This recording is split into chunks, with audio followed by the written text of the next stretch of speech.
హోలీ అంటే కేవలం రంగుల పండుగ కాదు. ఒక చిన్న పిల్లవాడిని కాల్చే ప్రయత్నం వెనుక ఉన్న భయంకరమైన కథ అని మీకు తెలుసా? నమస్కారం. Welcome back to దైవశ్లోక Malika channel. వసంతకాలం రాగానే మన మనసుల్లో మొదలే మొదటి పండుగ హోలీ. రంగుల కేలీగా పిలిచే ఈ పండుగను దేశవ్యాప్తంగా కుల మతాలకు అతీతంగా జరుపుకుంటారు. అసలు ఈ పండుగ ఎప్పుడు మొదలయ్యింది? రంగులు ఎందుకు చల్లుకుంటారు? దీని వెనుక ఉన్న పురాణ గాథలు ఏంటి? ఈరోజు మన వీడియోలో హోలీ గురించి మీకు తెలియని ఆసక్తికరమైన విషయాలు తెలుసుకుందాం. హోలీ జరుపుకోవటానికి అతి ముఖ్యమైన కారణం భక్త ప్రహ్లాదుడి కథ. రాక్షస రాజు హిరణ్యకశిపుడు తనను తాను దేవుడిగా ప్రకటించుకుంటాడు. కానీ అతని కొడుకు ప్రహ్లాదుడు మాత్రం విష్ణుమూర్తిని ఆరాధిస్తాడు. ఆగ్రహించిన తండ్రి ప్రహ్లాదుడిని చంపటానికి ఎన్నో ప్రయత్నాలు చేస్తాడు. చివరికి మంటల్లో కాలకుండా వరమున్న తన సోదరి హోళిక ఒడిలో ప్రహ్లాదుడిని కూర్చోపెట్టి చితికి నిప్పు పెట్టిస్తాడు. కానీ విష్ణుమూర్తి కృపతో ప్రహ్లాదుడు క్షేమంగా బయటపడతాడు. హోళిక మాత్రం మంటల్లో కాలిపోతుంది.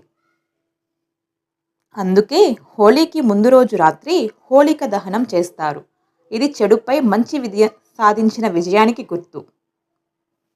మరి రంగుల పండుగ అని హోలీ ఎందుకు అంటారు, ఎలా మొదలైందో ఇప్పుడు చూద్దాం. దీనికి మూలం ద్వాపర యుగంలో ఉంది. శ్రీకృష్ణుడు తన చర్మం నల్లగా ఉంటుందని, రాధాదేవి మాత్రం చాలా తెల్లగా ఉంటుందని తన తల్లికి యశోదకు ఫిర్యాదు చేశాడు. అప్పుడు యశోద నవ్వుతూ, రాధ ముఖానికి నీకు నచ్చిన రంగు పూయి, అప్పుడు మీ ఇద్దరు ఒకేలా కనిపిస్తారు అని చెబుతుంది. కృష్ణుడు రాధకు గోపికలకు రంగులు పూసి ఆట పట్టిస్తాడు. అలా బృందావనంలో మొదలైన ఈ సాంప్రదాయం నేడు ప్రపంచవ్యాప్తంగా రంగుల పండుగగా మారింది.